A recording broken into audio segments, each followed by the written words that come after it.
जी नाज़रीन, programme top story सां गॾु आऊं तव्हांजो मेज़बान अली रज़ा मंगी। नाज़रीन, मुल्क में हिकु भेरो ॿीहर नवनि सूबनि ऐं इंतिज़ामी यूनिट्स वारो जेको गोड़ आहे, जेको बहस आहे, उहो वरी हिन वक़्तु छिड़ी पियो आहे।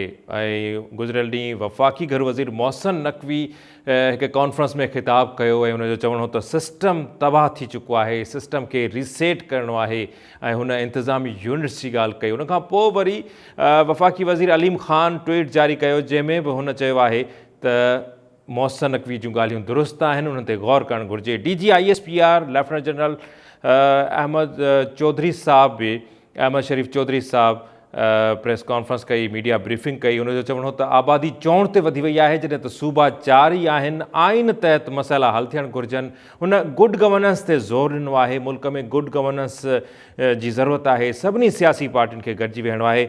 असां राब्तो कयो आहे, असांखे हिन वक़्तु वीडियो लिंक ते जॉइन कयो आहे STP सरबराह डॉक्टर कादिर मक्सी साहब असांखे जॉइन कयो आहे। वॾी महिरबानी डॉक्टर साहब। डॉक्टर साहब, कीअं था ॾिसो, मुल्क में हिकु भेरो ॿीहर हीअ सूरत हाल पखिड़िजी वई आहे। वफ़ाक़ी घर वज़ीर मोहसिन नक़वी साहब गुज़िरियल ॾींहुं चयो त मुल्क जो जेको सिस्टम आहे उहो तबाह थी चुको आहे, हाणे उनखे रीसेट थियण जी ज़रूरत आहे। ॾिसो, सवाल इहो आहे त ही समूरियूं ॻाल्हियूं असांजे लाइ नयूं न आहिनि। ही सालनि खां वठी तसलसल आहे, सिलसिलो आहे। जॾहिं जॾहिं इक़्तिदार ते राता लॻंदा आहिनि या ग़ैर जमहूरी माण्हू इक़्तिदार ते क़ाबिज़ थींदा आहिनि या सफ़ाशी कल्चर उरूज थींदो आहे, त पोइ अहिड़ा माण्हू इन क़िस्म जूं ग़ैर ज़मेराना गुफ़्तगू कंदा आहिनि।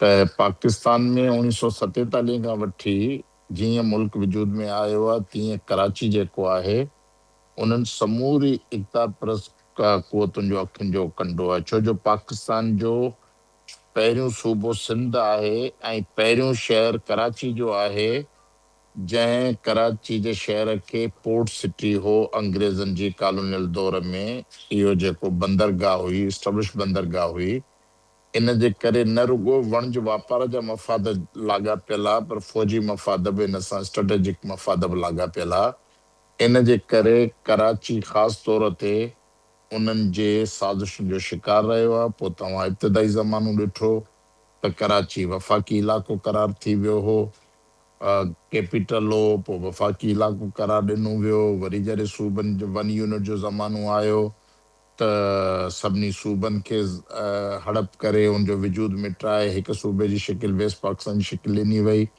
उन खां पोइ मुसलसिल जीअं जनरल ज़िया जी हुकूमत आई आहे, त जनरल ज़िया जे ज़माने में बि इहो ई साॻिया माण्हू आहे पर्दे जे पोयां जिन इहो फार्मूलो मुतारिफ़ करायो त 22 डिवीज़न आहिनि मुल्क जूं। इन करे मुल्क में हर डिवीज़न जो जेकॾहिं हिकिड़ो सूबो ठाहे छॾियो त बसि पोइ इहो राह ख़तमु थी वेंदो। असल में इन्हनि खे तकलीफ़ इहा थी थिए त जॾहिं कंहिं बि सियासी मुआशी इंतज़ामी मसइलनि में इहो ज़िक्र ख़ैर थिए थो त भई सूबनि जा बुनियादी क़ौमी हक़ कहिड़ा आहिनि, ऐं इन ते ही हिननि खे यकदमि जेके पर्दे जे पोयां वेठल आहिनि नस्ल परस्त हक़ीक़तनि जो उबतल माण्हू, उहे चवंदा भई सूबनि जो राग ई ख़तमु थी वञे, सूबनि जा क़ौमी हक़ फलाना हक़ इहे सभु राग ख़तमु थी वञे। हिन जो वाहिद हल इहो आहे, पहिरीं चऊं 1 यूनिट ठाहियो, हाणे चवंदा सूबा तहलील कयो।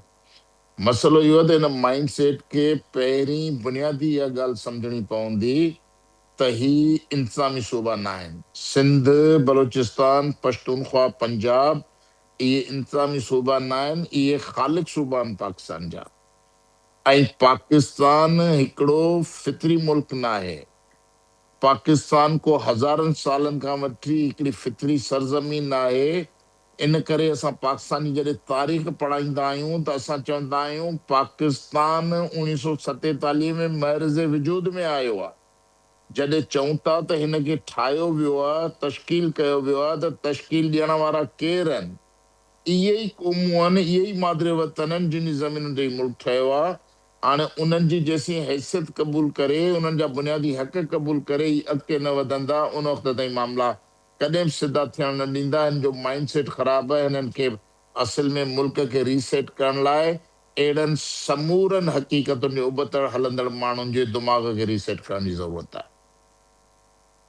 MQM जा अॻवान, MQM जा वज़ीर जेके आहिनि, उहे पंहिंजे माण्हुनि खे ख़ुशि करण जे लाइ सियासी जलसनि में ॻाल्हियूं कंदा आहिनि, पंहिंजे प्रेस कॉन्फ्रेंस जे दौरान ॻाल्हियूं कंदा आहिनि, पर मोहसिन नक़वी मुल्क जो वफ़ाक़ी घरू वज़ीर आहे, अहम वज़ारत हुन वटि आहे। हू चवे थो त सिस्टम तबाह थी वियो आहे ऐं हिकिड़ी मुआशी हवाले सां, मुआशी सुधारनि जे हवाले सां तजवीज़ुनि जे लाइ हिकिड़ी कॉन्फ्रेंस हुई। उन में हुन सियासी तक़रीर जो पहिरियां शुरूआत में चवे थो मां सियासी तक़रीर करणु थो चाहियां, त अलीम ख़ान उनखे उनजी पुठिभराई करे थो। इन वक़्तु ताईं वज़ीर आज़म जो इन हवाले सां को बयानु कोन अची सघियो आहे। त छा मुल्क में वाक़ई गुड गवर्नेंस जेका आहे उहा तॾहिं ई मुमकिन थी सघे थी जॾहिं इंतिज़ामी यूनिट्स ठहनि, छाकाणि त असां वटि 3 लेयर त पहिरियां बि मौजूदु आहिनि। लोकल गवर्नमेंट आहे, सूबाई हुकूमतूं आहिनि, वफ़ाक़ी हुकूमत आहे, पर उनजे बावजूद बि मसइला जीअं जो तीअं आहिनि।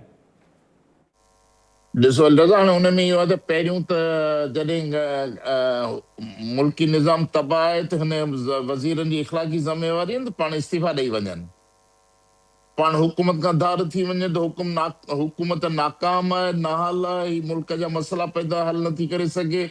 इन करे असीं काबीने खां धार था थियूं, पहिरियों पंहिंजी सरकारी हैसियत खां धार थियनि। अलीम ख़ान ही 2 ॼणा, मुस्तफ़ा कमाल, ख़ालिद मक़बूल सिद्दीकी, जेके वफ़ाक़ी काबीना में वेठा आहिनि, उन्हनि में एतिरी इख़लाक़ी जुरत कोन्हे त पोइ शहबाज़ शरीफ़ में एतिरी इख़लाक़ी जुरत हया हुजणु खपे जो उन्हनि खे चवे त हाणे निकिरो तव्हीं मुंहिंजी काबीना मां, ऐं तव्हांखे सस्पेंड थो कयां, वज़ारत तां डिसमिस थो कयां। ख़्वाजा आसिफ खे बि उन में शामिल करे छॾे। त जेकॾहिं हर माण्हू आज़ाद आहे त पोइ गुड गवर्नेंस ईंदा किथां, जेकॾहिं आइन जी अथॉरिटी तस्लीम नथा कयो ऐं जेका तव्हां आइन खे क़बूल नथा करियो, उन ते कमु नथा कयो, त तव्हांजी गुड गवर्नेंस किथां ईंदी। ऐं उन खां पोइ जेके बि हुक्मरान वेठा आहिनि, पीपला हुजनि या लीगला हुजनि, इहे वॾा बदबख़्त, बदनसीब, करप्शन जा असल मीनार बनियल आहिनि। जेकॾहिं ही पंहिंजा फंड जेके आहिनि, मुल्क जा फंड जेके आहिनि, सूबनि जा जेके फंड आहिनि, उहे पंहिंजे लोकल शहरनि में ऐं जेके बीडी लोकल काउंसिलूं आहिनि, जिन खे तव्हां लोकल गवर्नमेंट था चओ, इहो मुशरफ जे ज़माने में इहा लोकल गवर्नमेंट रवाज थियो आहे। त जेकॾहिं हिन लोकल काउंसिलनि खे मुंतकिल करे उते तरकीब ठाहिनि, उते गटर जी नालियुनि जा मसइला हल कनि, उते पीअण जो पाणी साफ़ पुॼाइनि, उते ट्रांसपोर्ट जो मसइलो हल कनि, उते इस्पताल जो मसइलो हल कनि, त इन क़िस्म जा राग ख़तम थी वञनि। हाणे इहे बदबख़्त जेके बैड गवर्नेंस आणण वारा आहिनि, मेरिट ते नौकरियूं न ॾियण वारा, तरक़ी न कराइण वारा, उहे त सभु इहे ई माण्हू आहिनि जेके 70 सालनि खां वठी हिन एस्टेब्लिशमेंट असांखे चूंडे ॾिना आहिनि। उन इलेक्शन में धांधलियूं करे ऐं पार्लियामानी सिस्टम खे ताराज करे हिननि असांखे विहारे ॾिना आहिनि। त पोइ वरी उन्हनि खां ई असीं तवक़ा रखूं त बाबा ही निज़ाम नाकाम आहे, त पोइ वरी निज़ाम केरु न आणींदो, किथां माण्हू ईंदा। इन जे करे तव्हां अदालतुनि में इंसाफ़ केतिरो ॾिनो आहे, माण्हुनि खे घर वेठे इंसाफ़ केतिरो सस्तो मिले थो, माण्हुनि खे जेको सो मेरिट ते नौकिरी केतिरी मिले थी, इहा त सूबे जे हथ में कोन्हे, तव्हां जेके नुमाइंदा विहारनि उन्हनि जे हथ में आहे। त इहे सभु जेकी कहाणियूं आहिनि, असां चवंदा पहिरीं ही वज़ाहत कनि त तव्हांखे सूबा छो पाकिस्तान में सूबा ज़रूरी आहिनि, असांखे पंहिंजो दलील ॾियनि, त पोइ असां उन्हनि खे सॼी दुनिया जे तजुर्बनि जी रोशनी में उनखे दलील ॾियूं त तव्हां गैर ज़रूरी ॻाल्हायो पिया ऐं तव्हांजो इन्हनि मसइलनि सां को लाॻापियल कोन्हे, न तव्हां सोशल साइंटिस्ट आहियो, न तव्हांखे को सियासत जे बुनियादी मसइलनि जी ख़बर आहे। तव्हां पंहिंजे गिरोही इनफ़रादी ज़ाती मसइलनि लाइ हिकिड़ी ग़लति एजेंडा क़ौम ते मुस्तरद था कयो, जंहिंजा नतीजा मुल्क जे लाइ नुक़सानकार थींदा। डॉक्टर, मुल्क जो अवाम परेशान आहे, गुरबत तमामु घणी थी वई आहे, बेरोज़गारी आहे, रोज़ानो पेट्रोलियम शयुनि जा अघु वधनि पिया, महांगाई मुल्क में तमामु घणी आहे, इंसाफ़ माण्हुनि खे कोन थो मिले, जीअं तव्हां बि ॻाल्हि कई। त वज़ीर आज़म शहबाज़ शरीफ़ त चवे थो त आलमी सतह ते मुल्क जो मोराल बुलंद थियो आहे, पर असां जेकॾहिं मसइलनि जी ॻाल्हि कयूं था त अमन अमान जी सूरत हाल असां वटि सुठी कान्हे का। उनखां सवाइ जेके ॿिया असांजा समाजी मसइला आहिनि उहे तमामु घणा आहिनि। त वफ़ाक़ी हुकूमत अवां छा था सम्झो डिलीवर करे सघी आहे? वफ़ाक़ी हुकूमतूं ऐं सूबाई हुकूमतूं सभु साॻिए ढगे जूं चोर आहिनि। सभिनी जो कमु साॻियो आहे त वधि खां वधि मुल्की जेको नाणो आहे उहो ज़ाती इनफ़रादी पार्टी मफ़ादनि जे लाइ इस्तेमालु कीअं कनि, करप्शन कीअं कनि ऐं माण्हुनि खे उन खां महरूम कीअं कनि। इन करे वफ़ाक़ी मसइलो या सूबाई मसइलो कोन्हे, सभु रिढूं सभु कारबू थियूं आहिनि। इन करे हुकूमत जो पैटर्न चेंज थियणु खपे। असीं चऊं था न तव्हां कोटा ते माण्हुनि खे हुकूमतूं ॾियो था। अॼु बि जेकॾहिं सिंध में ट्रांसपेरेंट इलेक्शन थींदी त पीपल्स पार्टी 25 खां 40% सीटूं खणी सघे थी। 75-78% पीपल्स पार्टी सीटूं न खणी सघंदी। जेका वॾे खां वॾी पॉपुलर एॾी 50 सालनि खां हुकूमत में रही आहे न, उन जो हक़ीक़ी मैंडेट इहो आहे त 40% खां सीटूं न खणी सघंदी। पर जीअं त ही इस्टेब्लिशमेंट ऐं जेके बि मुक़तदर हल्का आहिनि उहे कोटा ठाहे ॾींदा आहिनि त बाबा हे नवाज़ लीग खे हेतिरो सीटूं ॾियणियूं आहिनि, पीपल्स पार्टी खे हेतिरियूं ॾियणियूं आहिनि, पीटीआई खे हेतिरियूं ॾियणियूं आहिनि, जेयूआई खे हेतिरियूं ॾियणियूं आहिनि। जेकॾहिं तव्हां पहिरीं वंड विरासत करे ऐं पोइ उन वोट जे मैंडेट खे ईअं ई तव्हीं ताराज कयो था त पोइ कीअं हिते हक़ीक़ी गुड गवर्नेंस ईंदी ऐं माण्हू हक़ीक़ी अवाम ॾे जवाबदार थींदा। माण्हू त थींदा इस्टेब्लिशमेंट जा ॾाढो जवाबदार। हुनखे ख़बर आहे त ही जेका बि धांधली आहे, जेका बि जादूगरी इंजीनियरिंग आहे, जिन माण्हुनि असांखे इलेक्शनूं खटायूं आहिनि, असांखे उन्हनि जे ॾाढो यस सर यस बास करे हलणो आहे। माण्हुनि जी त का अहमियत कोन्हे। त इन करे ख़राबी हितां शुरू थिए थी। रोज़गार नथो मिले त मेरिट ते नौकिरियुनि जा पैसा केरु थो वठे? पटेवाली जी, स्वीपर जी, क्लर्क जी ऐं 15-16 ग्रेड जी नौकिरी विकिणे केरु थो? केरु माण्हू विकिणनि था? इन में को सूबनि जो ॾोह आहे छा? दफ़ा तव्हां सूबा जेकॾहिं कराची सूबो थींदो, हैदराबाद सूबो थींदो, सखर सूबो थींदो त इहे माण्हू जेके सुधरी वेंदा ऐं करप्शन छॾे ॾींदा। अॼु ताईं को हिकिड़ो मिसाल त ॿुधायो न, सवाइ कंहिं सियासी पसंदि नापसंदि जे हिकु ॿ माण्हुनि खे छॾे को मिसाल ॿुधायो त हेॾा सारा करप्ट कामोरान, करप्ट जर्नल आहिनि, करप्ट सियासतदान आहिनि, करप्ट सनतकार आहिनि, कंहिंखे हिननि अदालत में बीहारे ॾोह साबित करे उन्हनि जूं फुरियल मिल्कियतूं वापसि पाकिस्तानी खज़ाने में जमा करायूं जॾहिं उन्हनि खे सज़ा ॾिनी हुजे। तव्हां को एहतसाब ई नथा कयो। तव्हांजा एहतसाबी इदारा सियासी ब्लैकमेलिंग जा टूल्स आहिनि। त पोइ मुल्क कीअं अॻिते हलंदो? कीअं गुड गवर्नेंस ईंदी? त ही रुगो लफ़ाज़ी आहे। हिननि खे बेसिकली नियत ई आहे त हिननि खे सनतकारनि हींअर छो जो हाणे जनरल फील्ड मार्शल साहब आहे न आसिम मुनीर, उनजो बैनुल अक़वामी तौर ते थोरी इज़त अफ़ज़ाई थी आहे ऐं मुल्क में फ़ौजियुनि जे ख़िलाफ़ जेको ग़लति तासुर पैदा थियो हो या करायो वियो हो, उनजी रेटिंग थोरी बहितर कई आहे। त माण्हू सम्झनि था त फ़ौज मुल्क जे दफ़ा जे मसइले में ऐं बैनुल अक़वामी मामलनि में मस्बत किरदारु अदा करे पई। हाणे इहो आहे त उन सूरताल खे निशानूं ठाहे जेके लालची सरमाएदार क्लास नस्ल परस्त टोला आहिनि, इहे फिलफोर सिंध ते हमिलो करे सिंध खे तक़सीम करणु चाहिनि था। ऐं लामाला इन नतीजो इहो थींदो त माण्हुनि जो ऐं फ़ौज जो क्राइसिस पैदा करे, सिविल जंग खाना जंगी पैदा करे, जीअं पश्तूनख्वा ऐं बलूचिस्तान जी सूरत पैदा थी पई आहे, ईअं सिंध खे हिन सूरत में धिकणु चाहिनि था।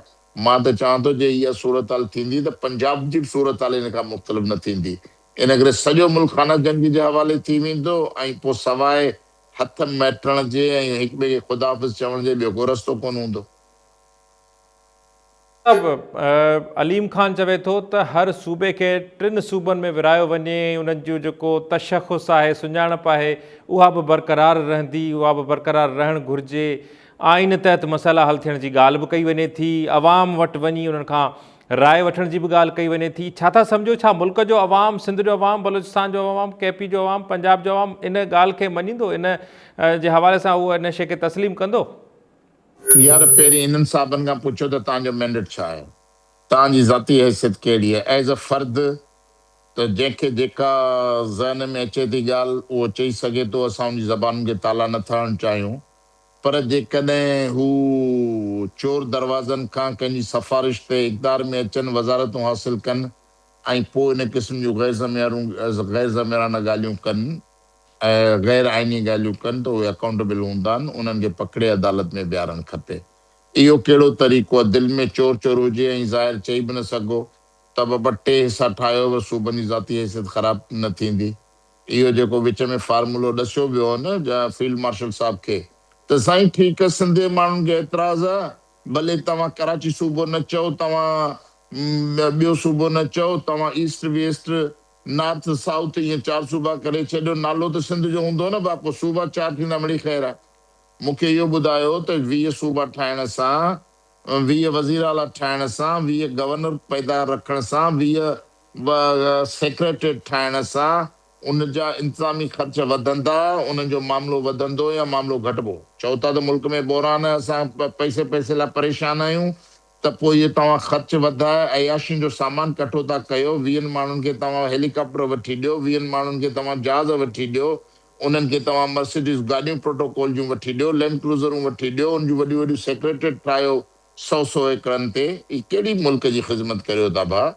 जेकॾहिं हिननि खे हया हुजे, जेकॾहिं सम्झ हुजे, त हिननि जे लाइ ही ज़रूरी आहे त ही वञी पहिरियों इहो कमु कनि, त ही वञी कनि जेके एसपीज़ आहिनि, डिप्टी कमिश्नर्स आहिनि, जेके कमिश्नर्स आहिनि डिवीज़न जा, डीआईजीज़ आईजीज़, उन्हनि जे ॻिची खे सोड़ो कनि त भई तव्हां अमन अमान छो नथा क़ाइमु करे सघो? हिकिड़ो एसपी जेको आहे 17 ग्रेड 18 ग्रेड जो ऑफिसर अचे थो, जॾहिं हू ज़िलो छॾे थो त हू करोड़नि रुपयनि जो मालिक थी थो वञे, हू डिफेंस जे बंगलनि जो मालिक थी थो वञे। हुन खां पुछो त सही, डिप्टी कमिश्नर अचे थो त हू जेके बि सरकारी ज़मीनूं आहिनि, उहे सरकारी ज़मीनूं तपेदारनि मुख़्तियार करण जे मार्फत अधु जेको वज़ीरनि में विराए तक़सीम करे थो वञे मक़ामी एमपीएस एमएनएस खे, ऐं उन मां जेको छिल छोॾो बचे थो 1000-2000 एकड़ पंहिंजे खानदाननि जे, पंहिंजे सालियुनि जे, पंहिंजे भाणेजनि जे, भाइटनि जे नाले ते करे थो वञे। उन्हनि खां त पुछो त सरकारी ज़मीनूं अवामी मिल्कियतूं तव्हांजी पीउ जूं जागीरूं हुयूं छा,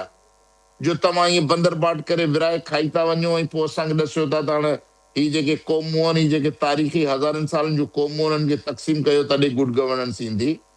त ही गैर ज़रूरी ऐं फरोई क़िस्म जी एजेंडा आहे। इन एजेंडा सां आवाम जो को तालुक कोन्हे। बराए महिरबानी वज़ीर आज़म इन नोटिस वठे। जे आऊं अञा इज़ाफ़ी ॻाल्हि चवां त डीजी आईएसपीआर जेका जी ॻाल्हि कई आहे, इन ई सिलसिले में त कुझु न कुझु सोचणो पवंदो त इनखे फील्ड मार्शल खे इन क़िस्म जो नोटिस वठणु खपे त हू पंहिंजी छांव में पलजंदड़ अहिड़नि समूरनि माण्हुनि खे रोके त गैर आइनी गैर कानूनी क़िस्म जूं एजेंडाऊं समाज में उथारे। पाकिस्तान खे हिन वक़्तु वधि खां वधि यकजहती जी ज़रूरत आहे। सॼो पाकिस्तान जेको अदम इस्तेकाम जे वर चढ़ियल आहे।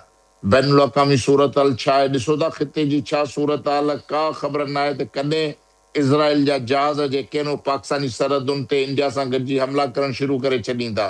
तालिबान तव्हांजे घर में वेठी आहे, बलोच एक्टिविस्ट तव्हांजे घर जे अंदरि मज़ामती तहरीकूं हलाइनि पिया। बाक़ी बचो छा आहे जो तव्हां सिंध ऐं पंजाब खे वरी हिन ओड़ा में धिकण था चाहियो? त इहा का अक़लमंदी न आहे। इहा का बैनुल अक़वामी हिन रियासत, हिन हुकूमत, हिन एस्टेब्लिशमेंट जे अंदरि अहिड़ा गैर मुल्की आकान जा एजेंट वेठा आहिनि जेके इन क़िस्म जूं एजेंडाऊं उथारे मुल्क खे अदम इस्तेकाम ॾे वठी वञण जी कोशिशि कनि पिया। महिरबानी करे उन्हनि ते नज़र रखो, उन्हनि खे पकिड़े, गले खां पकिड़े, उनखे अदालत जे कटड़े में ॿिहारियो, जवाबदह ठाहियो त हू इन क़िस्म जी नफ़रतुनि वारी एजेंडा खणी मुल्क खे कंहिंजे लाइ इस्तेमालु करणु था घुरनि। डॉक्टर साहब, सिंध तरक़ी पसंद पार्टी जो छा लाइ अमल हूंदो? बाबा असांजो लाइ अमल इहो आहे, ॾिसो असां चऊं था त ही सिंध असांजो मादिरे वतन आहे। असीं हज़ारनि सालनि खां हिन वतन जा वारिस आहियूं। सिंध खे क़यामत ताईं ज़िंदा सलामत सिंध जे नाले सां क़ाइमु दाइमु हुजणु खपे। हाणे इहो आहे त जेकॾहिं को बि अहिड़ा ॾाढा मुड़ुस, का बि अहिड़ी रियासत, को बि अहिड़ा हुक्मरान सिंध में सूबा ठाहिणु चाहिनि था त हिकिड़ो त आइनी तरीक़ो आहे त बाबा आइनी तरीक़ो इहो आहे त सूबनि जी 2/3 मेजॉरिटी तव्हांखे अक्सरियत दरकार आहे। पोइ सेनेट में, पोइ क़ौमी असेंबली में 2/3 मेजॉरिटी दरकार आहे। पोइ तव्हां सूबा ठाहे सघो था। आइन इहो थो चवे।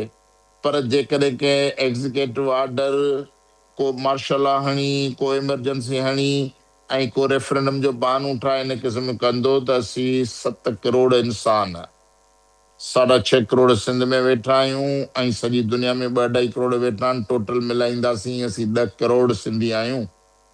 असीं पंहिंजो वजूद सां, पंहिंजी पूरी सघ सां हिन जी मज़ामत कंदासीं। जेकॾहिं ही हिननि खे एतिरी ताक़त आहे त ही लखा इंसाननि खे कुही सिंध जो क़तल करे ऐं करोड़नि इंसाननि खे जेलनि में वाड़े बंदि करे ऐं पोइ पंहिंजी एजेंडा ते अमल कराए सघनि था त भली करण जी तयारी कनि। जेसीं ताईं सिंध जो बचो बचो बाग़रत माण्हू ज़िंदा आहे, उन वक़्त ताईं सिंध खे तक़सीम थियणु न ॾिनो वेंदो ऐं तरक़ी पसंद पार्टी हिन सॼे मुहिम जी अॻुवाणी में पहिरीं सिफ़ में बीठल हूंदी। महिरबानी, वॾी महिरबानी डॉक्टर क़ादिर मक्सी साहब।